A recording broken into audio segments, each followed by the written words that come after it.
පන් ලක්ෂයක් ජයග්‍රහණය කරනවා.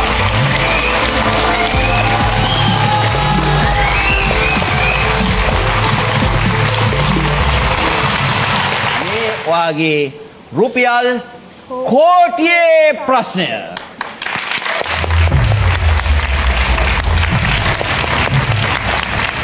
හරි.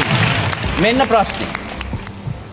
පළමු වතාවට මිනිසෙකු අභ්‍යවකාශයට රැගෙන ගිය යානේ නම කුමක්ද? දැන් හැබැයි මේකට උත්තර හම්බෙන්නෙත් නෑ පුතේ.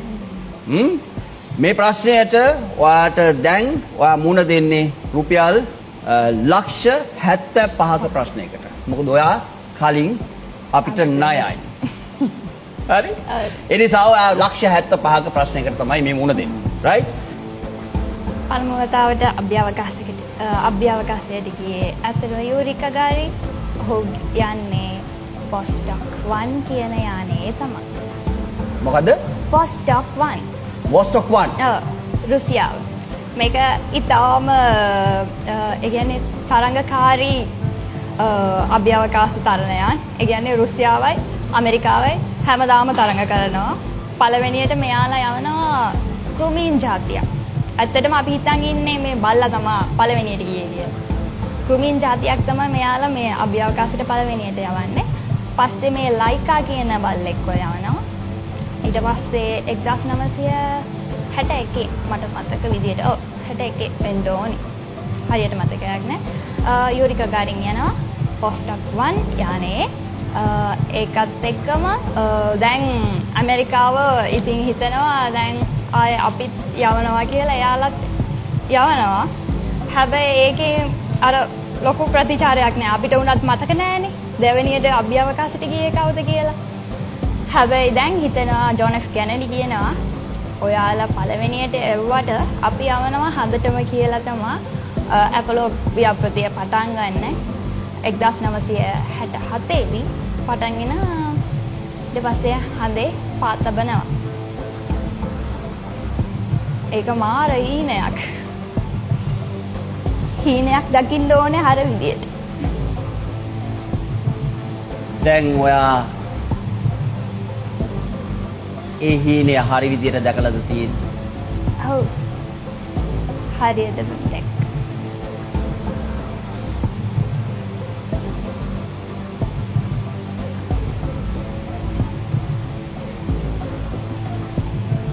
වොස්ටොක් 1 1961 61ද 57ද මට හරියට ඒ ගැන මතකයක් නෑ. හැබැයි වොස්ටොක් 1 කියලා මං දන්නවා. ස්පුට්නික් නෙවෙයි. නෑ. ස්පුට්නික් යවන්නේ මේ ලයිකා. ස්පුට්නික් දෙවෙනි එකේ.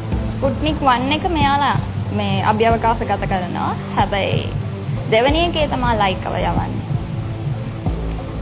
එයාවත් මේමයි දැන් එයාව හොඳට පුරුදු කරලා ලයිකා කියන්නේ බෙල්ලියෙක්.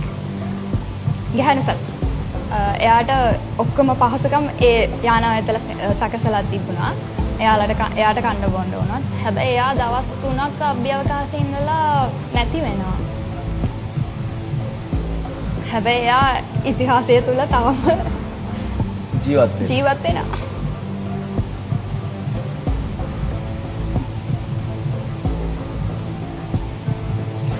හරිතේ. අභිෂායිනි ඔයාගේ උත්තරය ස්ථිර කරනවා. ස්ථිර කරනවා.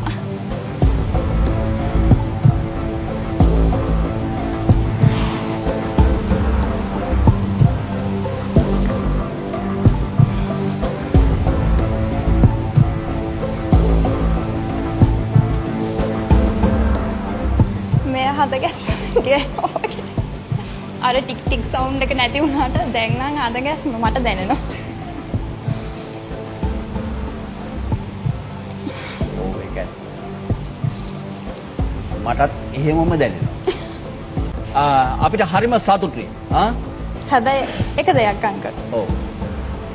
මේ සීට් එකේ මං අද හිටියට මං කොහෙදෝ දවසක ටීවී එකක් ඉස්සරහා චන්දන සූර්ය බණ්ඩාර ක්විස් මාස්ටර්ව දැකලා අනේ අම්මේ අර බලන්නකෝ අර අංක ඇත්තටම කොච්චර දැනුවත් කෙනෙක්ද කොච්චර බුද්ධිමත් කෙනෙක්ද අම්මා කියනවා අරයලා කොහොමද උත්තර දෙන්න කියලා බලන්නකෝ කියනකොට මං කියනවා අරයලට වඩා අර අංකල් ලස්සන එයාත් එක්ක දවසක් හරි කතා කරන්න පුළුවන් වුණොත් ඒක තමයි ජීවිතේ වටින්නේ කියලා මං කිව්වා දවසක් ඇත්තටම ඒක අද මං අර ආස කරපු චරිතේ මං ඉදිරියේ ඉඳගෙන මගේ නම දැන් මතක තියාගෙන හරි මාමවරු නමක් අංකල් හබිෂායි කියන්නේ දැමල කට්ටියටත් එකපාරින් උච්චාරණය කරගන්න අමාරුම නමක් ඒ නම මතක තියාගෙන ඒ චරිතය මගේ ඉස්සරහින් ඉඳගෙන මට කතා කරනකොට ඒක වචන වලින් කියන්න පුතේ මම ඔයාලට ඇත්ත කියන්නේ ඇත්ත දෙකක් කියන්නම් එකක් තමයි ඔයා මේ පුටුවේ ඉඳලා මං ඔය පුටුවේ ඉඳලා මේ ඇත්ත මැත්ත ඔයා මගෙන් ඇහුවා නම් එහෙම ආනන්ද කුමාරස්වාමී හොයාගත්ත පාෂාණය මොකද්ද කියලා ඇත්තටම මම ඒක දැක්කේ මේ වැඩසටහනට සූදානම් වෙන්න. මම ওই පුටුවේ ඉඳගත්තා නම් මට ඒ පාෂාණය කියන්න. දෙවනි එක. ඔයා දැන් කිව්වනේ උත්තරය මම දන්නේ නැහැ තාම මේ උත්තරේ හරිද නැද්ද. ඇත්තටම මම දන්නේ නැහැ මේ උත්තරේ හරිද නැද්ද. මොකද මට ඒක මතක මේ ඇත්තටම කියන්නේ right එතකොට අපි හිතන සමහර ඒවා ඇත්තට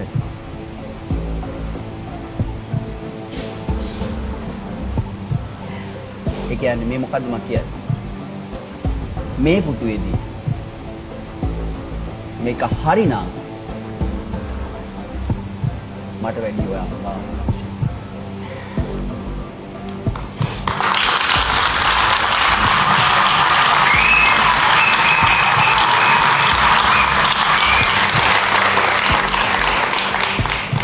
කොටියකට වඩා වටිනා වචනයක්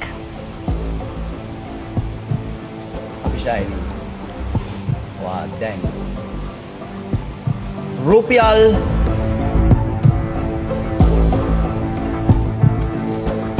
හැත්තෑපන් ලක්ෂයක් ජයග්‍රහණය කරනවා.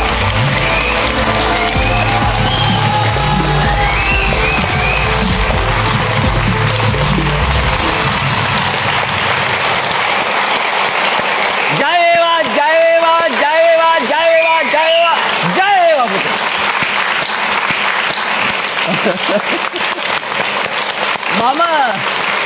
මම දන්නේ නෑ මම මොනවා කියන්න ඕනද කියලා. හා මම දන්නේ නෑ මම මොනවා කියන්න ඕනද කියලා. ඔයාගේ මොන ප්‍රශ්න ආවත් ඔයා ඒකට උත්තර දුන්නා. හා? ඔයාට කොහෙන්ද ඒක ආවේ කියලාත් මම දන්නේ නෑ. හරි? මොකද මම හිතනවා ඔයාට ඉන්නවා මෙහෙම බලාගෙන ඉන්න ලස්සන පවුලක්. ඔයාට ඉන්නවා කිසිම දෙයකින් සැලෙන්නේ නැතුව යන්න පුතේ කියලා කියන හරි උස තාත්තා කෙනෙක්. ඉතින් පවුලකට දරුවෙකුට කරන්න බැරි දෙයක් නෑ. ඒක දැන් අස්පන අපිට ඔප්පෙලා තියෙනවා. වචර පිට වෙන්න නෑ ඇත්තටම කියනවානේ කවදා හරි හීනයක් දැක්කොත් ඒක හරි වෙනවමයි. ඇත්තටම මේ වැඩසටහන් බලන්නේ අවුරුදු 8 ඉඳන් මට මතකයි. ඔව් අවුරුදු 8 ඉඳන්. අංකල් එදාට මේ මස්ටර්ස්ම ඔක්කොම ෂේව් කරලා ඉන්නවා. මම මට මතකයි. ඇත්තටම මතකයි. හරි පුතේ. එහෙනම් හබිෂායිනි අපි ලස්සන දිග ගමන ආවා.